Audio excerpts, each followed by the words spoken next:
आज पवित्र मार्गशीर शुक्ल द्वादशी यही पवित्र द्वादशी को व्यंजन द्वादशी रूपे मान्यता दि जाए। माँ यशोदा बहुविध प्रकार व्यंजन तैयार करी भगवान श्रीकृष्ण प्रीत्यार्थे विनियोग करते। आज यही आश्रम टी केवल राधाराणी कृपार ही पालित। राधाराणी कृपा ही केवल आमर संबल। तेणु तांकरी कृपा को पाथेय करी स्मरण करी आम मैंने समस्त आम प्रिय भक्त मैंने समस्ते किए कौटू आसछन्ति, किए हैदराबाद रु, किए बेंगाल रु, किए ओडिशा विभिन्न जिला आसछन्ति। से माने सब सहयोग करी 851 प्रकार व्यंजन प्रस्तुत करी भगवान सेवा विनियोग करछन्ति। आपण मीडिया भाई मैंने एथिरे आमको सहयोग करी ताको सर्वसाधारण पाखे पहुँचे जो आम पाखे कृतकृत्य अनेक अनेक धन्यवाद। प्रस्तुति तो बहुत दिन गुरुदेव उत्साह गुरुदेव चेष्टा रे बहुत दिन यहाँ मसे पूर्व चेष्टा चली किंतु आमे माने काली सकाल जाई सब मार्केट रू विभिन्न प्रकार परिबा सब आसला। आ भक्त माने भी बहुत प्रकार परिबा सब प्रकार परिबा दरकार एथिरे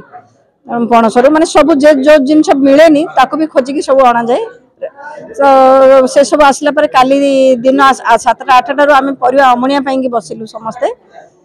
बहुत लोक एथिरे मिसिकिर करू आमे कार्यटे। आ दिन भर परिबा अमणिया रे ही हमर गला बहुत प्रकार साग बहुत प्रकार परिबा सब बहुत प्रकार चटनी सब ए जगह ए सब भी काली तयारी हला। आ काली राती भरी आमे रोसई रे लागिचु बड़ बड़ जैसे कि अन्न डाली एगुड़ा आमर भोर भोर आरंभ है किंतु राति भर आम खटा ये सब छोट मोट जिनस भजा भजी ये सब राति भर कहीं शोई ना समस्ते लगी समस्त चेष्टा समस्त ये उत्सव आम 15-20 जन आम लगे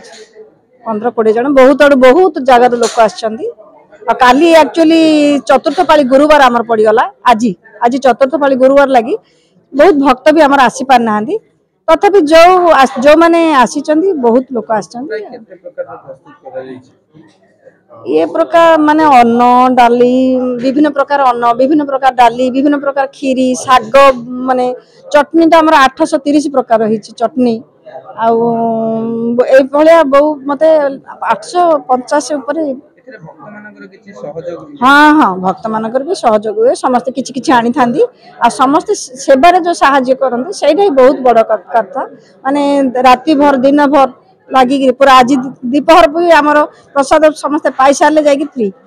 तापर पुणी जो बासन कुसन सब होइथिबो ताको सफा सुतरा करी बाक्स रे रखिले पर्यंत आम माने सेतरे